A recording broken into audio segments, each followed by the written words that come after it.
Asan yung helmet? Ngayong gabi.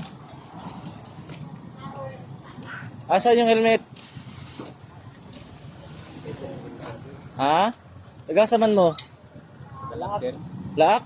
Layo pa ay amo mo agi mo tibista. Say sulod yung bag. Kita daw. Amo gikan. Sa kuan init. Nagkuan mo dito? Sir, natin. Sige sige lang ka na mo, madugay mo. Nagtunnel mo dito? Sir. Mag-helmet ta sunod ah. Sir. Para sa safety. Sige na, saman. Ano kung manggo sir ba? Naramay lang balay ko diha nya. Na yung mga anak ba gutom na kayo. Ay gutom na. Unay. Uling na ka na ito. Ako lang pa kanon. Oh sige ka na kay pas mo na. Naramay lang balay ko diha. Oh sige sige. Nakadlok ba? Ay gato kadlok. Ang ragot ta. Salila. Sige na kay mapas mo to. Na ano sa tawag anak. Asa anak ka na guna? Naramay lang balay ko diha. Ay nag-helmet man. Helmet niya ngayon. Ga isa, ang isa ra. Oo.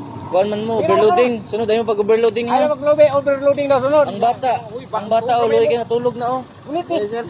Sige na lagi, kinana ko. Oh, napay bata gamay. Magamping mo sunod daw, overloading na kayo mo. Ha? Sige, sige, amping mo, amping.